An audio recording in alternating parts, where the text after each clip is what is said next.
നമസ്കാരം. മാസ്റ്ററിങ് എഡ്യൂടെക്കിലേക്ക് എല്ലാവർക്കും സ്വാഗതം. അപ്പോൾ കഴിഞ്ഞ ക്ലാസ്സിൽ നമ്മൾ സ്ട്രക്ചർ ഓഫ് എ സി പ്രോഗ്രാമാണ് കണ്ടത്. അപ്പോൾ എങ്ങനെയാണ് ഒരു സി പ്രോഗ്രാം റൈറ്റ് ചെയ്യുന്നത്, എങ്ങനെയാണ് അത് റൺ ചെയ്യുന്നത്, കമ്പൈൽ ചെയ്യുന്നത്, എൻ്റെ എക്സിക്യൂഷൻ എങ്ങനെയാണ് എന്നുള്ളതാണ് കഴിഞ്ഞ ക്ലാസ്സിൽ നമ്മൾ കണ്ടത്. അപ്പോൾ അതിലെഴുതുന്ന ഓരോ സ്റ്റേറ്റ്മെൻറ്റും എങ്ങനെയാണ് എന്താണെന്നൊക്കെ നമ്മൾ ഡിസ്കസ് ചെയ്തിരുന്നു. അപ്പോൾ കണ്ടിട്ടില്ലാത്തവർ പോയി കണ്ടു നോക്കുക, എങ്ങനെയാണ് അത് കമ്പൈൽ ചെയ്യുന്നതെന്നൊക്കെ മനസ്സിലാവും. ഇതിൻ്റെ നമുക്ക് ഒന്ന് ജസ്റ്റ് അതിൻ്റെ ഒരു സ്റ്റാർട്ടിങ് ഒന്നുകൂടി ഡിസ്കസ് ചെയ്തിട്ട് നമുക്ക് പുതിയ ടോപ്പിക്കിലേക്ക് പോകാം. അപ്പോൾ ഒരു പ്രോഗ്രാമിൻ്റെ സ്ട്രക്ചർ എന്ന് പറഞ്ഞാൽ ആദ്യം എന്താണ്? ഹാഷ് ഇൻക്ലൂഡ് IOStream അല്ലെങ്കിൽ IOStream .h, ഒന്നുകിൽ IOStream എന്ന് കൊടുക്കുക അല്ലെങ്കിൽ IOStream .h എന്ന് കൊടുക്കുക. .h എന്ന് പറഞ്ഞാൽ ഹെഡർ ഫയലിൻ്റെ എക്സ്റ്റൻഷനാണ് .h. അപ്പോൾ ഹാഷ് ഇൻക്ലൂഡ് IOStream എന്ന് കൊടുക്കുക. IOStream എന്ന് പറഞ്ഞാൽ ഇൻപുട്ട് ഔട്ട്പുട്ടിനെ റെപ്രസെൻ്റ് ചെയ്യുന്ന ഒരു ലൈബ്രറി ഫംഗ്ഷനാണ്, അല്ലെങ്കിൽ ഹെഡർ ഫയലിൽ ഉൾക്കൊണ്ടിരിക്കുന്ന ഫംഗ്ഷൻസ് ആണ്. അപ്പോൾ ഈ IOStream എന്ന് പറഞ്ഞാൽ എന്താണ്? ഇവിടെ നമ്മൾ കൊടുത്തിട്ടുണ്ടോ, 2 സ്ലാഷ് കൊടുത്തിട്ടുണ്ട്. അപ്പോൾ ഈ സ്ലാഷ് കൊടുത്തിരിക്കുന്നത് എന്താണെന്ന് വെച്ചാൽ കമൻ്റ് ആണ്. അപ്പോൾ ഈ കമൻറ്റിൽ നമ്മൾ കൊടുക്കുന്നത് നമ്മുടെ പ്രോഗ്രാമിനെ അഫക്റ്റ് ചെയ്യത്തില്ല. യൂസറിന് എന്താണ് ഈ ഒരു സ്റ്റേറ്റ്മെൻറ്റ് എന്താണ് എന്ന് മനസ്സിലാകാൻ വേണ്ടിയിട്ടാണ് കമൻറ്റ് കൊടുത്തേക്കുന്നത്. കമൻറ്റിനെ പറ്റിയൊക്കെ നമുക്ക് പഠിക്കാനുണ്ട്. അപ്പോൾ അത് ഡീറ്റെയിൽഡ് നമുക്ക് പിന്നെ പഠിക്കാം. അപ്പോൾ ഇതെന്ന് പറയുന്നത് എന്താണ്? ഞാൻ കമൻറ്റിലാണ് കൊടുത്തേക്കുന്നത്, അതായത് ഇതെന്താണെന്ന് മനസ്സിലാകാൻ വേണ്ടിയിട്ടാണ് ഇവിടെ കമൻറ്റ് കൊടുത്തേക്കുന്നത്. അപ്പോൾ നമ്മുടെ പ്രോഗ്രാം റൺ ചെയ്യുമ്പോൾ കമൻറ്റ് നമ്മുടെ പ്രോഗ്രാമിനെ അഫക്റ്റ് ചെയ്യത്തില്ല. അപ്പോൾ ഹാഷ് ഇൻക്ലൂഡ് IOStream എന്ന് പറയുന്നത് എന്താണ്? ഹെഡർ ഫയലാണ്. അതുപോലെ തന്നെ യൂസിങ് നെയിം സ്പേസ് STD എന്ന് ഞാൻ കൊടുത്തിട്ടുണ്ട്. അടുത്തത് ഇൻഡ് മെയിൻ എന്ന് പറയുന്നത് ഒരു ഫംഗ്ഷൻ ആണ്. അതിനുശേഷം കർലി ബ്രാക്കറ്റ് ഓപ്പൺ ചെയ്തു, സി ഔട്ട് ഹലോ വേൾഡ്, ഇതെല്ലാം നമ്മൾ കഴിഞ്ഞ ദിവസം എക്സ്പ്ലെയിൻ ചെയ്തിരുന്നു. അപ്പോൾ ഈ സി ഔട്ട് എന്തിനു വേണ്ടിയിട്ടാണ്? പ്രിന്റ് ചെയ്യാൻ അല്ലെങ്കിൽ ഔട്ട്പുട്ട് കിട്ടാൻ വേണ്ടിയിട്ടാണ് യൂസ് ചെയ്യുന്നത്. അടുത്തത് റിട്ടേൺ 0, അത് കഴിഞ്ഞിട്ട് ഇവിടെ ഓപ്പൺ ചെയ്ത ബ്രാക്കറ്റ് ഇവിടെ ക്ലോസ് ചെയ്തു. അപ്പോൾ മെയിൻ ഫംഗ്ഷൻ തുടങ്ങുമ്പോഴാണ് നമ്മുടെ ഒരു പ്രോഗ്രാമിൻ്റെ എക്സിക്യൂഷൻ സ്റ്റാർട്ട് ചെയ്യുന്നത്. അപ്പോൾ പ്രോഗ്രാമിനകത്ത് എക്സിക്യൂട്ട് ചെയ്യേണ്ട കോഡാണ് നമ്മൾ ഈ കേർലി ബ്രാക്കറ്റിന് അല്ല ബ്രേസസിനകത്തായിട്ട് കൊടുക്കേണ്ടത്. അപ്പം ഇവിടെ കേർലി ബ്രേസ് ഓപ്പൺ ചെയ്ത് ക്ലോസ് ചെയ്യുന്നതിൻ്റെ ഇടയ്ക്ക് എഴുതിയിരിക്കുന്ന കോഡായിരിക്കും നമ്മുടെ പ്രോഗ്രാമിൽ എക്സിക്യൂട്ട് ചെയ്യുന്നത്. ഇത്രയും എല്ലാവർക്കും മനസ്സിലായി കാണുമെന്ന് വിശ്വസിക്കുന്നു. നമുക്ക് ഓരോന്ന് എന്താന്ന് പറയാം. ലൈൻ 1 നമ്മൾ എന്താ കണ്ടേ? ഹാഷ് ഇൻക്ലൂഡ് IOStream എന്നാണ് കണ്ടത്. ഇതെന്താന്ന് നമ്മൾ പറഞ്ഞു, ഇതൊരു ഹെഡർ ഫയലാണ്. അപ്പോൾ നമുക്ക് എന്താ ഇൻപുട്ട് ഔട്ട്പുട്ട് ഒബ്ജക്റ്റുകളെ വർക്ക് ചെയ്യാൻ വേണ്ടുന്ന ഹെഡർ ഫയൽസ്, ലൈബ്രറി ഫങ്ഷൻസ് എല്ലാം ഉൾക്കൊണ്ടിരിക്കുന്നതാണ് ഏതെന്ന് പറയുന്നത്? ഈ ഹെഡർ ഫയൽ എന്ന് പറയുന്നത്. അപ്പം എന്താ ഹെഡർ ഫയൽ നമുക്ക് വേണ്ട ഫങ്ഷണാലിറ്റീസിനെ നമ്മുടെ പ്രോഗ്രാമിലേക്ക് ആഡ് ചെയ്യുകയാണ് ചെയ്യുന്നത്. ഇനി അടുത്ത എന്താണ്? രണ്ടാമത്തെ ലൈനിൽ നമ്മൾ കണ്ടു യൂസിങ് നെയിം സ്പേസ് STD. ഇതെന്താണെന്ന് വെച്ചാൽ it means that we can use names for object and variables from the standard library. Standard ലൈബ്രറിയിൽ നിന്ന് ഒബ്ജക്ട്സിനും വേരിയബിൾസിനും ഒക്കെ നെയിംസ് കൊടുക്കാൻ വേണ്ടിയിട്ടാണ് നമ്മൾ ഇത് കൊടുക്കുന്നത്. അപ്പോൾ നമുക്ക് ഇവിടെ യൂസിങ് നെയിം സ്പേസ് STD എന്ന് ഇവിടെ കൊടുക്കാം. ഇവിടെ കൊടുത്തില്ല എന്നുണ്ടെങ്കിൽ നമുക്ക് ഇവിടെ STD കഴിഞ്ഞിട്ട് 2 കോളൻ കൊടുത്തിട്ട്, നമ്മൾ കഴിഞ്ഞ പ്രോഗ്രാമിൽ റൺ ചെയ്തപ്പോൾ ഇങ്ങനെയാണ് കാണിച്ചിരുന്നതെന്ന് തോന്നുന്നു. STD കൊടുത്തിട്ട് 2 കോളം കൊടുത്തിട്ടാണ് സി ഔട്ട് കൊടുത്തത്. അങ്ങനെയും കൊടുക്കാം. അതല്ല എന്നുണ്ടെങ്കിൽ നമുക്ക് ആദ്യമേ യൂസിങ് നെയിം സ്പേസ് STD എന്ന് യൂസ് ചെയ്യാം. ഇനി അടുത്തേന്ന് പറഞ്ഞാൽ മൂന്നാമത്തെ ലൈനിൽ എന്താണുള്ളത്? മൂന്നാമത്തെ ലൈൻ ഇവിടെ ബ്ലാങ്ക് ആണ്. കണ്ടോ, ഇവിടെ ഞാൻ ഇത് മനസ്സിലാക്കാൻ വേണ്ടി ബ്ലാങ്ക് ഇട്ടേക്കാണ്. ഈ ബ്ലാങ്ക് ലൈൻ കൊടുത്താൽ സി പ്രോഗ്രാമിൽ അത് എഫക്റ്റ് ചെയ്യത്തില്ല. ബ്ലാങ്ക് ലൈൻ നമുക്ക് കൊടുക്കാം.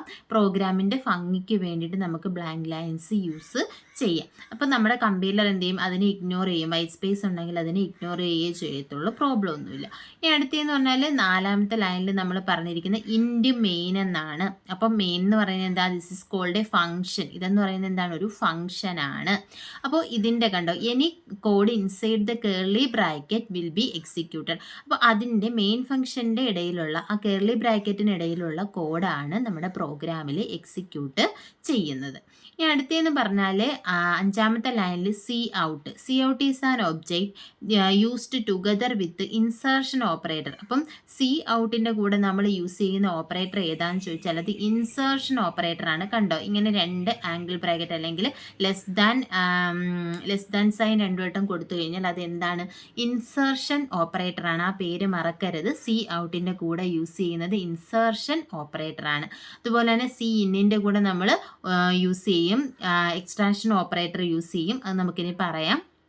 സി ഔട്ട് എന്ന് പറഞ്ഞാൽ എന്താ is an object used together with insertion operator to output or print text print ചെയ്യാൻ വേണ്ടിയിട്ടോ ഔട്ട്പുട്ട് കിട്ടാൻ വേണ്ടിയിട്ടാണ് നമ്മൾ സി ഔട്ട് യൂസ് ചെയ്യുന്നത്. ഇനി എന്താ in our example it will output hello world. നമ്മുടെ എക്സാമ്പിളിൽ എന്താണ് നമുക്ക് പ്രിന്റ് ചെയ്യുന്നത്? ഇവിടെ നമ്മൾ സി ഔട്ടിനകത്ത് എന്താ കൊടുത്തേക്കുന്നത്? ഹലോ വേൾഡ് എന്നാണ്. അപ്പം നമുക്ക് എന്തായിരിക്കും ഔട്ട്പുട്ടായിട്ട് കിട്ടുന്നത്? ഹലോ വേൾഡ് എന്നായിരിക്കും കിട്ടുന്നത്. ഇനി every C++ statement end with a semi colon. ഓരോ സ്റ്റേറ്റ്മെന്റും എന്തിലാണ് അവസാനിക്കുന്നത്? സെമി കോളനിലാണ് അവസാനിക്കുന്നത്. നമ്മുടെ പ്രോഗ്രാമിൽ കണ്ടില്ലേ, സി ഔട്ട് കഴിഞ്ഞിട്ട് ഹലോ വേൾഡ് കഴിഞ്ഞിട്ട് എന്ത് കൊടുത്തിട്ടുണ്ട്? Semi colon. റിട്ടേൺ കഴിഞ്ഞിട്ട് എന്ത് കൊടുത്തിട്ടുണ്ട്? Semi colon. അപ്പോൾ C++ലെ ഓരോ സ്റ്റേറ്റ്മെന്റും എൻഡ് ചെയ്യുന്നത് സെമി കോളനിലാണ്. The body of the int main could also been written as. എങ്ങനെയാണ് ബോഡി എഴുതുന്നത്? ഇൻറ്റു മെയിൻ എടുക്കുക, അത് കഴിഞ്ഞിട്ട് കേർലി ബ്രാക്കറ്റിനകത്താണ് നമ്മൾ ആ മെയിൻ ഫംഗ്ഷൻ്റെ ബോഡി നമ്മൾ എഴുതി കൊടുക്കുന്നത് കേർലി ബ്രാക്കറ്റിനകത്താണ്. അടുത്ത return 0 in the main function end ചെയ്യുമ്പോഴാണ് നമ്മൾ എന്ത് കൊടുക്കുന്നത്? റിട്ടേൺ 0 കൊടുക്കുന്നത്. അതായത് നമ്മുടെ പ്രോഗ്രാം സക്സസ്ഫുൾ ആയിട്ട് എന്താ എക്സിക്യൂട്ട് ചെയ്തു എന്ന് മനസ്സിലാവാൻ വേണ്ടിയിട്ടാണ് റിട്ടേൺ 0 കൊടുക്കുന്നത്. അടുത്തെന്ന് പറഞ്ഞാൽ last line do not forget to add the closing curly bracket. എന്താ ലാസ്റ്റ് നമ്മൾ എന്ത് ചെയ്തിരിക്കണം? കർലി ബ്രാക്കറ്റ് ഓപ്പൺ ചെയ്ത് കഴിഞ്ഞാൽ അത് ക്ലോസ് ചെയ്തിരിക്കണം. മെയിൻ ഫംഗ്ഷൻ്റെ അവിടെ നമ്മൾ ഓപ്പൺ ചെയ്തു, അപ്പോൾ ലാസ്റ്റ് എന്ത് ചെയ്തിരിക്കണം? അത് ക്ലോസ് ചെയ്തിരിക്കണം.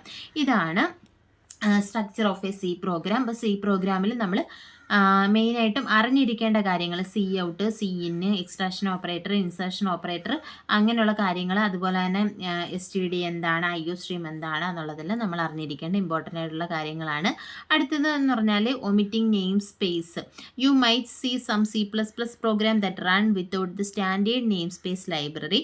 This using name space STD line can be omitted and replaced with STD keyword followed by the ഏതാണ് ഓപ്പറേറ്റർ. ഈ 2 കോളൻ യൂസ് ചെയ്തിട്ട് നമുക്ക് എന്ത് ചെയ്യാം? STD ഓപ്പറേറ്റർ കൊടുക്കാം. ഞാൻ നേരത്തെ പറഞ്ഞില്ലേ, നമ്മൾ അവിടെ എന്താ യൂസിങ് നെയിം സ്പേസ് യൂസ് ചെയ്തു, അത് അവോയ്ഡ് ചെയ്തിട്ട് നമുക്ക് എന്ത് ചെയ്യാം? അതിന് പകരം STD കോളൻ കൊടുത്തതിന് ശേഷം നമുക്ക് എന്ത് ചെയ്യാം? സി ഔട്ട് കൊടുക്കാം. അപ്പോൾ ഇങ്ങനെയും നമുക്ക് കൊടുക്കാം. യൂസിങ് നെയിം സ്പേസ് എന്നുള്ളത് നമുക്ക് അവിടെ അവോയ്ഡ് ചെയ്യാമെന്നാണ് പറഞ്ഞേക്കുന്നത്. ഇനി C++ സ്റ്റേറ്റ്മെൻറ്റ് എന്താണ്? ഒരു C++ സ്റ്റേറ്റ്മെൻറ്റ് എന്ന് പറഞ്ഞാൽ a computer program is a list of instruction to be executed by the computer. എന്താണ് കമ്പ്യൂട്ടർ പ്രോഗ്രാം? ഒരുപാട് ഇൻസ്ട്രക്ഷൻസ് ഉണ്ട്. ആ ഇൻസ്ട്രക്ഷൻസ്, ഒരു list of instructions computer execute ചെയ്യുന്ന കമ്പ്യൂട്ടർ എക്സിക്യൂട്ട് ചെയ്യുന്ന ഒരു ലിസ്റ്റ് ഓഫ് ഇൻസ്ട്രക്ഷൻസിനെയാണ് കമ്പ്യൂട്ടർ പ്രോഗ്രാം എന്ന് പറയുന്നത്. അപ്പോൾ പ്രോഗ്രാമിംഗ് ലാംഗ്വേജിൽ എന്താണ് നമ്മൾ യൂസ് ചെയ്യുന്നത്? ഈ ഇൻസ്ട്രക്ഷൻസ് അതിനെയാണ് നമ്മുടെ പ്രോഗ്രാമിംഗ് ലാംഗ്വേജ് യൂസ് ചെയ്യുന്ന ഇൻസ്ട്രക്ഷൻസിനെയാണ് സ്റ്റേറ്റ്മെൻറ്റ്സ് എന്ന് പറയുന്നത്. അപ്പോൾ ഓരോ സ്റ്റേറ്റ്മെൻറ്റും എൻഡ് ചെയ്യുന്നത് എങ്ങനെയായിരിക്കണം? സെമി കോളനിലായിരിക്കണം എൻഡ് ചെയ്യുന്നത്.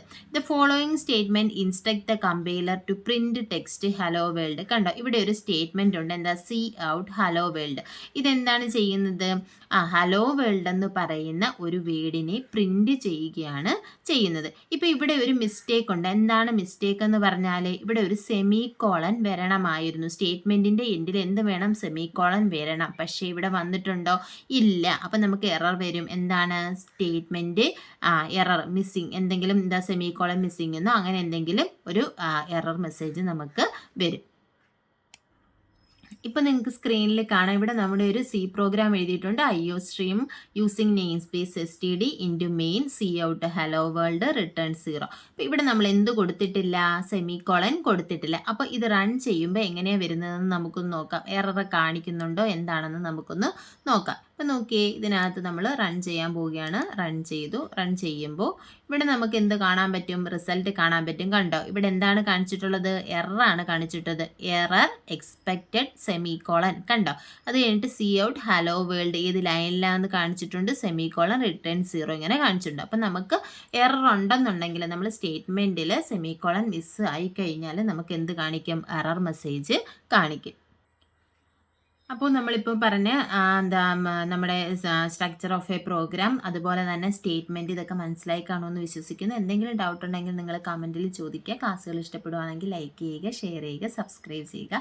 അതുപോലെ തന്നെ നമുക്ക് ഇപ്പം ഓരോ ടോപ്പിക്കുകൾ കഴിയുന്തോറും അതിൻ്റെ പ്രീവിയസ് ക്വസ്റ്റ്യൻസും റിപ്പീറ്റഡ് ചോദിക്കാവുന്ന ക്വസ്റ്റ്യൻസും ഒക്കെ നമ്മൾ കൊണ്ടുവരുന്നതാണ്. അപ്പോൾ ക്ലാസ്സുകൾ കഴിയാതെ നമുക്ക് ക്വസ്റ്റ്യൻസിലേക്ക് ഡയറക്റ്റ് പോകാൻ പറ്റത്തില്ല. എന്താണെന്ന് വെച്ചാൽ മനസ്സിലാവത്തില്ല നമുക്ക് എന്താ കാര്യം എന്നുള്ളത്. അതായത് കുറച്ച് ടഫായിട്ടുള്ളതാണ്. അതുകൊണ്ട് എല്ലാവരും പിന്നെ മാക്സിമം സഹകരിക്കുക. Thank you.